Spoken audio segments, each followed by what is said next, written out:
இன்றைக்கி நான் சொல்ல போகிற விஷயம் காந்தாரா படத்தில் சில அதாவது பழைய காலத்து மரபுகளையும் பழைய காலத்து குலதெய்வங்களையும் பற்றி எல்லாம் சொல்லுவாங்க. அதற்கான அந்த பெயர்களுக்கெல்லாம் சில பேருக்கு என்னன்னே புரியாது அப்படின்னு. ஏற்கனவே நான் பஞ்சுருளி அப்படின்றதுக்கு கூட விளக்கம் போட்டிருந்தேன். அப்புறம் இப்போ அதில் இன்னொரு விஷயம் பாருங்கள், அவங்க பேசப்பட்ட மொழி துளு. இப்போ கர்நாடகா இருந்தாலும் அவங்க கன்னடம் பேசலை. அந்த துளு மக்கள் தான் அதனுடைய கதை அப்படின்னு கூட சொல்லுவாங்க. அப்புறம் தென்னக மொழியில் தமிழ், தெலுங்கு, மலையாளம், துளு அப்படின்வாங்க. ஆனால் துளுக்குன்னு ஒரு ஸ்டேட்டு கிடையாது, அவங்க மெஜாரிட்டி பீப்புள்ஸு கிடையாது இப்போ. அதனால் துளு அப்படின்றது என்ன அப்படின்றது உங்களுக்கு முதல்ல நான் ஒரு விளக்கம் சொல்கிறேன். துளு அப்படின்றது அதாவது அது ஒரு மொழி அப்படின்னு சொல்கிறாங்கல்ல, அதாவது லாங்குவேஜ் அப்படின்றது ஒரு பாஷை அப்படின்றது. துளு அப்படின்ற வார்த்தை நான் இதெல்லாம் ஆங்கிலத்திலேருந்து தான் கண்டுபிடிப்பேன்றது ஏற்கனவே பல வீடியோவில் சொல்லிக்கிட்டே இருக்கேன். இதற்கு சூத்திரம்னு சொல்லி ஒரு AIOUEன்னு 5 எழுத்து தான். இந்த 5 எழுத்துக்களை ஒரு எழுத்துக்கோட ஆங்கில எழுத்தோடு போட்டால் இதற்கான விடைகள்லாம் கிடைச்சிரும். அப்படி தான் அந்த துளு அப்படின்னா என்னவாக இருக்குன்னு யோசனை பண்ணும்போது, துளுன்றது சவுண்டு வித் ஸ்லோ. அவங்களோட அந்த துளுன்ற பாஷை பேசும்போது அது ரொம்ப மென்மையாகவும், அதாவது ரொம்ப ஸ்லோவாக இருக்க மாதிரி இருக்கும் அப்படின்றது ஒரு அர்த்தம். ரெண்டாவது அது ட்ராக் அண்டு ஃபுல்லு. ட்ராக்னால் எல்லாம் உங்களுக்கு தெரியும், இழுக்கிறது, இழுத்து பேசுகிறது. ஃபுல்லுன்றதும் இழுக்கிறது தான்.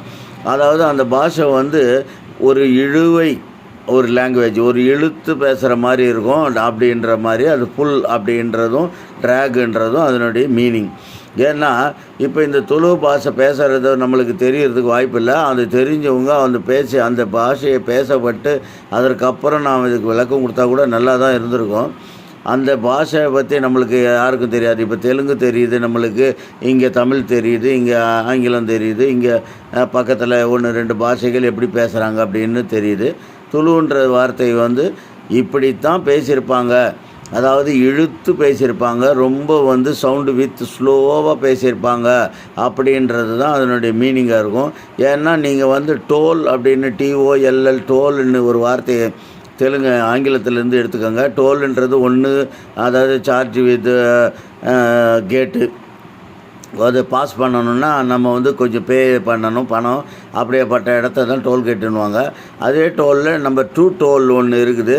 அது இதற்கான மீனிங் அப்படின்றது தான் உண்மை. TOLL டோல் அப்படின்றது செகண்ட் டோல். இது தான் சவுண்டு வித் ஸ்லோன்றதும் ட்ராகுன்றதும் ஃபுல்லுன்றதும் இதற்கான மீனிங் இருக்குது. அப்போ இந்த துளுன்ற மீனிங் TOLL டோல்ன்ற பக்கத்தில் நீங்கள் யூன்ற ஒரு உயிரெழுத்தை போட்டுக்கிட்டிங்கன்னா துளுன்னு வரும். துளு எப்படி பேசப்படுதுன்னா அது கொஞ்சம் இழுத்து பேசப்படுது, அது ரொம்ப ஸ்லோவாக பேசப்படுது அப்படின்றது தான் அதனுடைய பொருள். அதனால் துளுன்றது இதுதான் அதற்கான மீனிங் அப்படின்றது. ரைட்டு. அடுத்து வாங்க, பூத கோலா அப்படின்றது ஒரு விழா நடத்துகிறாங்க. பூத கோலான்னு.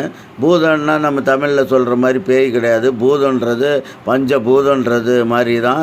ஸ்ட்ரக்சர், அதாவது நீர், நிலம், நெருப்பு, காற்று அப்படின்றது. நீர், நிலம், நெருப்பு அப்படின்ற மாதிரி 5 விஷயம் இருக்கு இல்லையா, அதுதான் பூத கோலா. பூதன்றது பாடி. இப்போ நம்ம யாராவது இறந்து போயிட்டாங்கன்னா அவங்கள உடனே நம்ம பூத உடலை புதைக்கிறது இத்தனை மணிக்குன்னுவாங்க. பூதன்றது BODY. இப்போ நீங்கள் அந்த ஒய்ன்ற எழுத்தை ரிமூவ் பண்ணிவிட்டு ஏன்ற எழுத்தை போடுங்க. இந்த 5 எழுத்தில் BODA பூதன்னு வரும். பூதன்னா பாடின்றது தான், வேறு ஒன்றும் கிடையாது. அந்த பாடி கோலான்றது விழா. எப்படின்னா கோலாகலமாக இருக்குது அப்படின்னு நம்ம சொல்லலையா. கோலான்றது கலர், COLOUR எழுத்தை எழுத்துட்டு படிங்க, கோலான்னு வரும். பூத கோலா அப்படின்னா அங்கே வண்ணமயமான விளக்குகளை எரிய விட்டு அலங்காரம் செஞ்சு ரொம்ப பிரமாதமாக அங்கே ஒரு விழா எடுக்கிறது தான் பூத கோலா.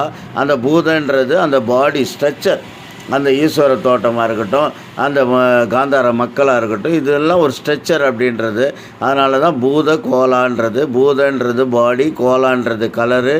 அந்த இடத்துல ஒரு விசேஷம் பண்ணும்போது கலரான லைட்டுகளை, விளக்குகளையும் கலர்களாக வண்ணமயமான வீட்டு வாசலில் பல வண்ணங்களில் கோலங்கள் போடுறதும். அதாவது என்ன, எப்பயுமே அவ்வளோதான், கலர் ட்ரெஸ் போட்டாவே அங்கே ஏதோ ஒரு செலிப்ரேட் பண்ணுறாங்கன்றது தானே அர்த்தம்.